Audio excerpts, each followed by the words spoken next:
سارے کے سارے انسانوں کی کامیابی اللہ تبارک تعالیٰ نے اپنے مبارک دین میں رکھی۔ دین ہماری زندگی میں آ جائے تاکہ ہم کامیاب ہو جائیں، کہ جس کی زندگی میں دین ہوگا، اللہ کے احکامات ہوں گے، اللہ کے رسول صلی اللہ علیہ وسلم کے طریقے ہوں گے، تو اللہ تبارک تعالیٰ اس کو دنیا میں بھی کامیاب کریں گے، اور بعد مرنے کی جو آخرت کی زندگی ہے اللہ پاک وہاں بھی کامیاب کریں گے۔ اس لیے میرے محترم دوستو، اصل چیز جو ہے اور اصل زندگی جو ہے وہ ہماری آپ کی آخرت کی، دنیا کی زندگی اصل ہے ہی نہیں۔ دنیا کی زندگی چاہے جتنی بڑی مل جائے اور چاہے جتنی بڑی عمر مل جائے، 100 سال 200 سال 150 سال، لیکن آخر میں کیا ہے، موت آئے گی، دنیا بھی چھوٹیں گی، مال بھی چھوٹے گا، دکان بھی چھوٹے گی، بچے بھی چھوٹیں گے، بیوی بھی چھوٹے گی، سب کچھ چھوٹ جائے۔ زندگی چاہے 150-200 سال کی مل جائے، لیکن آخر میں چھوڑ کے جانا ہے۔ اور دنیا کے اعتبار سے سب کچھ مل جائے، جو چاہیں وہ اللہ تعالیٰ ہم کو عطا فرمائے، کوئی بڑی چیز نہیں ہے دنیا کا مل جانا۔ دنیا تو اللہ نے قارون کو بھی دی تھی، فرعون کو بھی دی تھی، سب کو دے رکھی تھی، تو کوئی بڑی چیز اللہ کے نزدیک نہیں ہے دنیا کا دے دینا۔ یا جس کے پاس مال ہے تو ہم سمجھتے ہیں کہ یہ کامیابی ہے، مال کا آ جانا یہ کامیابی نہیں ہے، مال کا مل جانا، چیزوں کا مل جانا یہ کامیابی نہیں ہے، یہ تو دنیا کے اعتبار سے لگ رہا ہے۔ تو اسی طریقے سے ہم کو جو چاہے جو کچھ مل جائے، دنیا کی ہر چیز مل جائے، لیکن آخر میں کیا ہے، آخر میں موت آئے گی، ہم دنیا سے سب کچھ چھوڑ کے چلے جائیں۔ اس لیے میرے محترم دوستو، ہمیں آخرت کی فکر کرنا کہ کس طریقے سے آخرت والی زندگی ہماری بن جائے۔ آخرت میں جو چیزیں کام آنے والی ہیں ان چیزوں کو ہم دنیا کے اندر اس کی فکر کر لیں، اس کی تیاری کر لیں، تاکہ کل ہم کو افسوس نہ ہو، کل ہم کو افسوس نہ ہو کہ ہم جب گئے اور اس کے بعد جب ہمارے سامنے جو ہے آخرت آئی تو اب ہم کو افسوس ہو رہا ہے۔ تو فرمایا اس افسوس ہونے سے پہلے اس احساس کو ہونے سے پہلے ہم تیاری کریں۔ اللہ کے نبی نے فرمایا، جس کا مفہوم ہے عقل مند ہوشیار شخص وہ ہے جو موت آنے سے پہلے موت کی تیاری کر لے۔ اللہ کے نبی کس کو عقل مند دے رہے ہیں؟ جو موت آنے سے پہلے موت کی تیاری کر لے۔ حدیث ہے اس کا مفہوم۔ اب سوچ لو، جب اللہ کے رسول صلی اللہ علیہ وسلم عقل مند اس کو کہہ رہے، آج ہم عقل مند کس کو سمجھتے ہیں؟ عقل مند اس کو سمجھ رہے ہیں جو دنیا میں کامیاب ہے، جو دنیا میں کامیاب نظر آ رہا ہے، چیزوں میں کامیاب نظر آ رہا ہے اور شکلوں میں کامیاب نظر آ رہا ہے، آج ہم اس کو عقل مند سمجھتے ہیں۔ اگر یہ عقل مندی ہوتی تو اللہ کے رسول صلی اللہ علیہ وسلم اس کو کہتے کہ ہاں کامیاب وہ ہے جو دنیا کو جمع کر لے، لیکن اللہ کے نبی نے فرمایا کامیاب وہ ہے جو موت آنے سے پہلے موت کی تیاری کرے۔ اس لیے میرے محترم دوستو، اسی کی تیاری، اسی کی فکر ہے، اور وہاں کی جو سب سے بڑی تیاری ہے وہ ایمان ہے۔ اللہ رب العزت نے دنیا کے اندر جو سب سے زیادہ قیمتی چیز ہم کو عطا فرمائی ہے وہ ایمان عطا فرمایا، کلمہ لا الہ الا اللہ محمد رسول اللہ کیا۔ یہ فرمایا دنیا کی کوئی بھی قیمتی چیز اس کا مقابلہ نہیں کر سکتی، کیونکہ اللہ رب العزت نے اس کی قیمت خود بتائی ہے کہ جب تک اس ایک ایمان والا اس روح زمین پر رہے گا اور اللہ اللہ کہتا رہے گا، یعنی میرا نام لیتا رہے گا، ہم اس دنیا کو باقی رکھیں گے۔ یہ دنیا اسی طریقے سے چلتی رہے گی جیسے چل رہی، تو سوچو کتنا قیمتی ایمان والا ہے۔ دنیا کی قیمت صرف ایمان والے کے بدولت، اللہ نے ہماری قیمت خود لگائی۔ آج دنیا کا جو ہے معاملہ یہ ہے کہ ایک سواری پر ایک گاڑی نہیں چلتی ہے کہ ایک سواری بیٹھ گئی اور گاڑی والے سے کہو چلو تو بھیا رکے رہو بھیا، زیادہ جلدی ہے تو اتر جاؤ دوسری سے بھی۔ اللہ رب العزت اتنی بڑی کائنات جس کو نہ ہم نے دیکھا نہ آپ نے دیکھا، پوری کائنات کا فیصلہ کر رہے ہیں چلانے کا صرف اللہ اللہ، ایک ایمان والا رہے گا اللہ اللہ کہتا ہے۔ آج میرے محترم دوستو، اسی ایمان کو بنانے کی ضرورت ہے۔ جو چیز فری میں مل جاتی ہے اس کی قدر قیمت نہیں رہتی ہے۔ ایمان ہمیں گھر بیٹھے مل گیا اور اللہ نے وراثت میں دے دیا تو آج ہم کو اس کی قدر نہیں ہے۔ باپ دادا کی جائیداد اگر مل جائے کسی کو تو اس کو احساس نہیں ہوتا ہے، جیسے تیسے آدمی اڑاتا ہے، کہتے نہیں کہ بھیا ابا چھوڑ دے رہا ہے تو اب کیا کیا جائے، دادا چھوڑ دے رہے ہیں تو کہا ہے جیسے تیسے اڑ رہا ہے معاملہ۔ تو اسی طریقے سے ایمان وراثت میں ملا ہے، ہم نے اس پہ نہ جان لگایا، نہ مال لگایا، نہ وقت لگایا اور نہ اس کو خون پسینے سے سینچا، اس لیے ہم کو احساس نہیں کہ یہ کتنی قیمتی چیز ہے۔ اس لیے میرے محترم دوستو، ایمان بہت قیمتی چیز ہے اور ایمان کو بنانے کے لیے ہمیں محنت کرنی پڑتی ہے۔ اس کیا محنت کرنی پڑے گی؟ اللہ کی ذات کے یقین کو دل کے اندر اتارنا ہوگا، اور اللہ کی ذات کی یقین ہمارے دل کے اندر اتر جائے، اس کی محنت کرنی ہوگی کہ دنیا کی جتنی بھی شکلیں نظر آ رہی ہیں، جتنی بھی چیزیں نظر آ رہی ہیں، ساری شکلوں کا، ساری چیزوں کا انکار کرنا ہے کہ کسی سے کچھ نہیں ہوتا ہے، جس سے جو کچھ ہوتا ہوا نظر آ رہا ہے، ہماری آنکھ دیکھ رہی اس سے ہو رہا ہے، لیکن اس کا انکار اس سے نہیں ہو رہا۔ کرنے والی ذات تو اللہ کی، اللہ کرنے والے ہیں، اللہ کرتے ہیں، اپنی قدرت سے کرتے ہیں۔ پوری دنیا کو اللہ نے بنایا ہے، اپنی قدرت سے بنایا ہے، کسی کا اس میں کوئی دخل نہیں ہے۔ اللہ جب چاہتے ہیں، جیسے چاہتے ہیں، جو چاہتے ہیں کرتے ہیں، کوئی کچھ نہیں کر سکتا۔ جہاں چاہیں گے طوفان بھیجیں گے، جہاں چاہیں گے جو ہے زلزلہ بھیج دیں گے، جہاں چاہیں گے لوگوں کو لوگ تباہ برباد ہو جائیں گے، کون کیا کر لے؟ ہاں، اللہ کے قبضے میں سب کچھ ہے۔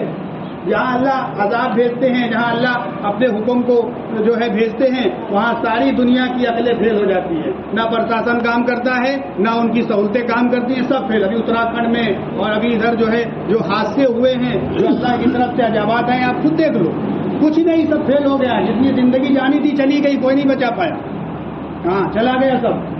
تو کیا ہے؟ کرنے والی ذات اللہ کی ہے، کون کر رہا ہے؟ کہا خود کہہ رہے ہیں کہ قدرت کی مار کے آگے کسی کی نہیں چلی۔ کیا ہو رہا ہے کہ خود کہہ رہے ہیں، نیوز میں بتا رہے ہیں کہ قدرت کی مار کے آگے کسی کی نہیں چلی۔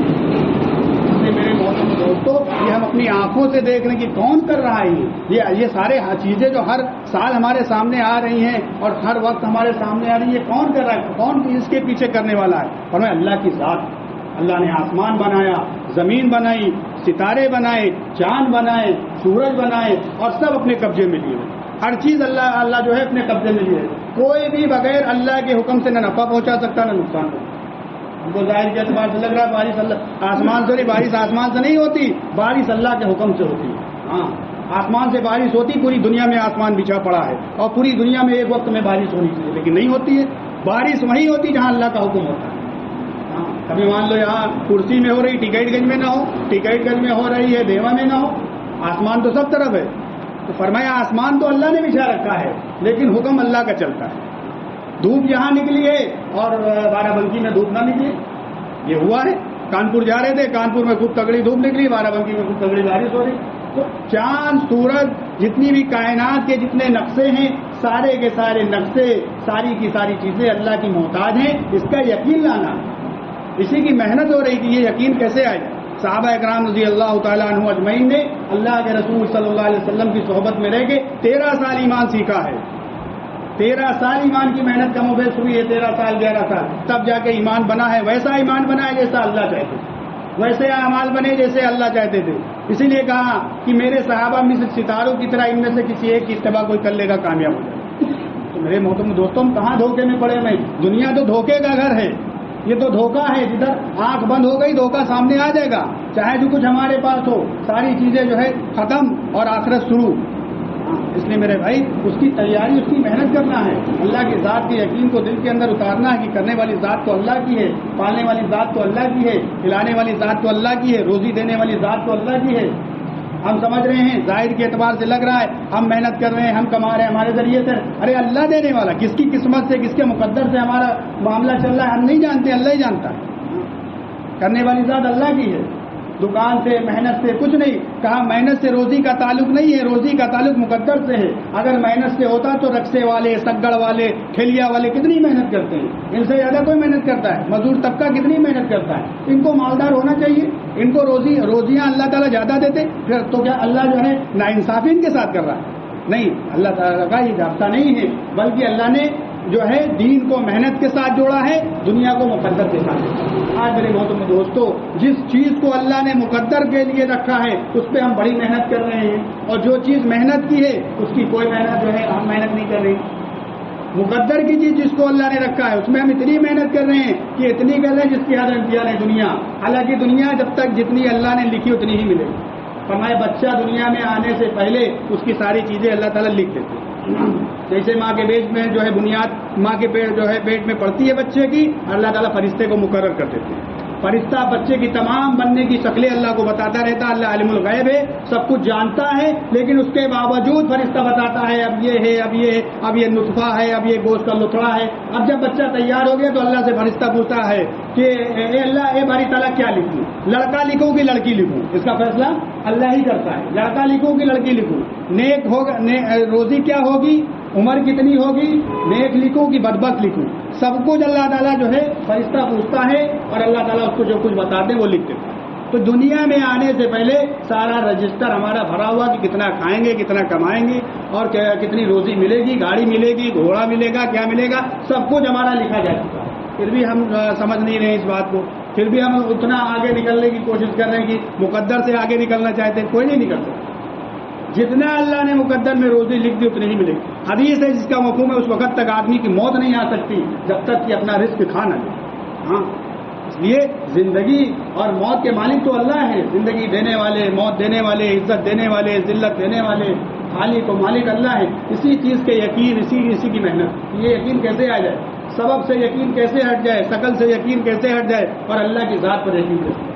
اس لیے میرے محترم دوستو, ایمان بنانے کی چیز ہے. جب اللہ کی بڑائی کو روزانہ بولیں گے, اللہ کی قدرت کو بولیں گے, اللہ کی وحدانیت کو بولیں گے تو اللہ کی بڑائی آئے گی. ورنہ آج ہم نے دنیا کی بڑائی کو, چیزوں کو بولتے بولتے ہم نے دیکھی نہیں تمام چیزیں, تمام ملک ہم نے دیکھے نہیں. پاکستان بھی نہیں دیکھا, امریکہ بھی نہیں دیکھا, لیکن اتنا سنا ہے کہ سب کا یقین ہے سب ملک ہیں, سب ملک ہیں. لیکن اگر کوئی چیز کا یقین نہیں تو اللہ کی ذات کا یقین نہیں آ رہا. زبان پر تو اللہ ہے اور زبان پر تو کلمہ لا الہ الا اللہ, لیکن یہ دل کے اندر اتر جائے, حقیقت دل کے اندر اتر جائے, یہ چاہا جا رہا ہے. اس کی محنت کہ جب قبر میں آ کے فرشتہ پوچھے من رب کا, بتاؤ تمہارا رب کون ہے, تو وہاں ہم سے ہماری زبان یہ بولے ہمارا رب اللہ ہے. رب بھی اللہ کی, ہمارا رب اللہ ہے. لیکن میرے محترم دوستو, قبر میں وہی سوال کا جواب دے پائے گا جو دنیا میں محنت کر پہ ایمان بنا کے جائے گا, اعمال بنا کے جائے گا, تو اسی کے بقدر اس کی زبان بولے گی. نا بھائی میرے کوئی رٹو معاملہ نہیں کہ یہاں سن لیا وہاں کہنا آسان ہو جائے گا. کہنا آسان نہیں ہے, بڑا مشکل چیز. اس لیے اس کی تیاری, اس کی محنت ہم کو دنیا میں کرنی ہے. اس کے لیے بھائی کہا جاتا ہے, سنا جاتا ہے کہ کہنے سننے سے زندگی عمل پر آتی ہے, کہنا سننا ایمان والے کو نفع دیتا ہے. ایسے نہیں پوری دنیا میں پھیلا ہوا ہے, پوری دنیا میں جماعت کا کام ہو رہا ہے, عورتوں میں بھی ہو رہا ہے, مردوں میں بھی ہو رہا ہے. کیا مقصد ہے, کیا غرض ہے؟ ہم کاروبار کرنے والے ہیں, آپ بھی کاروبار کرنے والے ہیں. کاروبار چھوڑ کے بھی بچوں کو جو ہے, بچوں کو, چھوٹے چھوٹے بچوں کو چھوڑ کے, عورتوں کو لے کے مستورات میں آئے ہیں. کیا مقصد ہے؟ مقصد یہ ہے کہ ہمارے بھائی کامیاب ہو جائیں. اللہ کے رسول صلی اللہ علیہ وسلم کی قرآن, آپ کی محنت, آپ کا غم, آپ کی فکر کیا تھی؟ فرمایا جس دن سے آپ کو نبوت ملی تھی وہ دن تھا آپ کا آخری دن تھا. آپ کہہ رہے تھے ایسا پردہ ہٹا دو آخری بار کی امت کو. اتنا غم, اتنی فکر امت کی تھی. آج دیکھو اس امت کا کیا حال ہے کہ اسی امت کے لوگ آج اللہ کے رسول صلی اللہ علیہ وسلم کی سنتوں کی ہنسی اڑا. اسی امت کے لوگ آج اللہ کے رسول صلی اللہ علیہ وسلم کی جو آنکھوں کی ٹھنڈک نماز چھوڑ کے زندگی گزار. تو کیسے کام چلے گا, کیسے گا؟ ایک کی قرآن تھی اللہ کے نبی صلی اللہ علیہ وسلم کو کہ اگر گئے کا جنازہ بھی دیکھتے تھے تو آپ کی آنکھوں میں آنسو آ جاتے تھے کہ یہ بغیر ایمان کے جا رہا. روتے تھے آپ. اگر کسی وجہ سے جو ہے اللہ کے رسول صلی اللہ علیہ وسلم نے حکم دے دیا کسی کو سزا کا, کسی کی غلطی کی وجہ سے, تو بعد میں آپ روتے تھے کہ میرا امتی اس کے ہاتھ کاٹے جا رہے, میرا امتی اس کو تکلیف ہو رہی ہے. کتنی امت سے جو ہے امت سے محبت تھی. آج میرے محترم دوستو ہمارا کیا حال ہے؟ ہم کتنا اللہ اس کے رسول کی طرف ہمارا جو ہے رجحان ہے اور ہمارا دھیان ہے, ہماری فکر ہے, یہ ہم خود جانتے ہیں. یہ امت آخری امت. اس لیے میرے محترم دوستو ہمیں اس کی فکر کرنا ہے اور اس کی محنت کرنا ہے. اللہ نے ہمیں ایمان کی محنت کے ساتھ جوڑ رکھا ہے. ہم محنت کریں گے, کوشش کریں گے, اور اللہ چاہے گا تو دھیرے دھیرے ایمان کی محنت کرتے رہیں گے تو آخر میں خاتمہ ایمان پر ہو جائے. کیونکہ فرمایا پوری زندگی آدمی ایمان کی محنت کرتا رہے اور آخر میں ایمان پر خاتمہ ہو جائے تو سستا کرو. فرمایا پیدائش سے لے کے اور موت تک آدمی سجدے میں پڑا رہے گا, پھر بھی اللہ کے وہاں جب پہنچے گا تو اپنے اس عمل کو کم سمجھے. اس لیے میرے محترم دوستو ایمان بنانے کی چیز ہے, یقین بنانے کی چیز ہے. ایمان بن جائے گا, یقین بن جائے گا تو ہم اللہ سے لینے والے بن جائیں گے, براہ راست اللہ سے لینے والے بن جائیں گے. نماز کیا ہے؟ نماز خالی نماز پڑھنے کے لیے نہیں ہے, نماز تو اللہ سے لینے کا سبب ہے. ہاں, جو صحابہ نے استعمال کیا, کھانے کا مسئلہ آیا نماز پڑھی مسئلہ حل کر لیا, سواری کا مسئلہ آیا نماز پڑھی مسئلہ حل کر لیا, بچہ مر گیا عورت نے نماز پڑھا بچے کو زندہ کر لیا. تو اتنی بڑی چیز اللہ نے ہم کو آپ کو عطا فرمائی ہے نماز. لیکن آج ہم کیا سمجھتے ہیں کہ نماز خالی پڑھ کے چلے گئے اور جو ہے ہم اس کو جو ہے یہ نہیں سمجھنے کہ اللہ سے لینے کا سبب فرمایا نماز کے ذریعے سے ہم اپنے مسائل کو حل کرانے والے بن جائے. اس لیے نماز ملی. اللہ کے رسول صلی اللہ علیہ وسلم جب معراج سے نماز لے کے آئے تھے صحابہ خوش ہو گئے تھے کہ اللہ سے لینے کا ذریعہ مل گیا اور لیا اللہ سے جو چاہا وہ لے لیا. 2 رکعت نماز پڑھی, کھیت میں پانی برسا لیا. حضرت انس رضی اللہ تعالیٰ نے غلام سے کہا جا دیکھو وہاں بارش بھی نہیں ہوئی, بادل کا ٹکڑا آیا برس کے چلا گیا. جیل کی کوٹری کے اندر صحابہ بن گئے اور اللہ سے دعا کی, اللہ نے جیل کی کوٹری کے اندر بادل بھیج کے غسل کر لیا, غسل کی عادت کی. تو سارے مسئلے اور ساری چیزیں فرمایا نماز سے ہماری حل ہو جائیں گی. لیکن کیا ہے, آج یقین کی محنت ہم نے نہیں کی, ایمان کی محنت ہم نے نہیں کی, تو نماز بھی ہماری کھوکھلا ہے. ہاں, نماز کے ذریعے سے بھی ہمارے مسائل نہیں حل ہو رہے ہیں. تو نماز تو وہ ہے, آج غیر مسلموں کو اتنا گمان ہے, اتنا یقین ہے کہ وہ ہمارے مسجد کے باہر آتے ہیں بھوک چھوڑاتے ہیں. ان کو یقین ہے کہ بھوک چھوڑیں گے ہمارے بچے کی نظر اتر جائے گی, یہ بھوک چھوڑیں گے ہمارے بچے کا بخار دور ہو جائے گا. معلوم کتنے شہر کے اندر آتے ہیں غیر مسلم جو امام صاحب سے نمازیوں سے بھوک چھوڑاتے ہیں, کس گمان پر آتے ہیں کہ ان کو یقین ہے کہ نماز سے مسئلہ حل ہو جائے گا. یہ نماز پڑھ کے نکلیں گے, بھوک چھوڑیں گے تو مسئلہ حل ہو جائے گا. آج ہمیں بھی نماز پر کوئی یقین نہیں, دوسرے بچے کی وہی نماز, کیونکہ گمان کے مطابق اللہ فیصلے کرتے ہیں نا, ان کی وہ نیت گمان ہے کہ ان کی نماز سے ہمارے بچے کی طبیعت ٹھیک ہو جائے گی. لیکن ہماری نماز سے ہم کو یہ یقین نہیں کہ ہمارا پیٹ کا درد صحیح ہو جائے گا, ہمارے سر کا درد صحیح ہو جائے گا. اس لیے میرے محترم دوستو, اس کی محنت ہو رہی ہے, اس کی کوشش ہو رہی ہے کہ نماز ہمارا اللہ سے لینے کا جو ہے یقینی سبب ہے. ہم اپنے سارے مسائل کو اللہ کے سامنے رکھیں. کوئی بھی مسئلہ آئے اور کوئی بھی مسئلہ آئے گا, جب ہم اس کو رکھیں گے, دعائیں مانگیں گے, اللہ سے کہیں گے, مسئلہ حل ہوگا تو یقین بنے گا کہ اللہ نے کام بنا دیا, اللہ نے نماز سے ہمارا مسئلہ حل کر. جس دن کل میں نماز سے ہم نے لے لیا اس دن دنیا کی طرف نظر نہیں جائے گی. مل گیا تو ٹھیک ہے, نہیں ملے گا تو ٹھیک ہے, ہم سوچیں گے نہیں کہ کیا ہو رہا ہے. آج ہم نے کل میں نماز سے لیا نہیں ہے, اس لیے یقین نہیں, اس لیے ہم دنیا کے پیچھے بھاگے پھر رہی ہیں. لیکن دنیا میں اتنا ہی ملے گا جتنا مقدر میں ہے. اور نماز کل میں نماز سے وہ مل جائے گا جو چیز تم چاہو گے, جو تم مانگو گے, وہ اللہ تعالیٰ وہی دیا ہے صحابہ کو. اس لیے میرے بھائی اس کے لیے اللہ کے راستے میں نکلنا پڑے گا. اپنے ایمان کو سیکھنے کے لیے اور ایمان کو بنانے کے لیے فکر کرنی ہوگی کہ یہ ایمان کیسے بن جائے. نہ کم سے کم یہ اگر ہو پائے گا تو جتنا ہو سکے گا ہم محنت کرتے رہیں گے اس نیت کے ساتھ. کہتے نہیں ایک حافظ جو ہے حافظے کی نیت کر کے جو ہے حافظہ کر رہا ہے, بیچ میں فوت ہو گیا, انتقال ہو گیا, اللہ اس کو حفاظ میں اٹھائیں گے, حافظے میں اٹھائیں گے. ایک نے حج کا فارم بھرا تھا, حج کی نیت کی, جانا تھا, فوت ہو گیا, حاجی اٹھے گا. اسی طریقے سے تبلیغ میں لگے رہیں گے اور یہ جو کشتی نو والا کام چل رہا ہے اس کشتی پہ سوار ہو جائیں گے, اللہ پار کر دیں گے, اللہ پار کر دیں گے. نیت صحیح ہوگی, محنت صحیح ہوگی, محنت کا رخ صحیح ہوگا اور انشاءاللہ دھیرے دھیرے محنت کرتے رہیں گے. اور محنت کا رخ یہی ہوگا کہ بھائی کس طریقے سے ایمان اعمال صحیح ہو جائے. جتنا صحیح ہو جائے گا ٹھیک, جتنا نہیں ہو پائے گا اس کو اللہ قبول کرے. یہ انشاءاللہ یقین ہے. اس کے لیے بھائی نیت کریں, ارادہ کریں. جو کہ بھائی 20 ستمبر سے یہاں جماعت بن رہی ہے اور اس کے لیے بتاؤ کون تیار ہے قلعے 4 میں. بتاؤ بھائی آپ کی کرسی سے جماعت بن رہی ہے.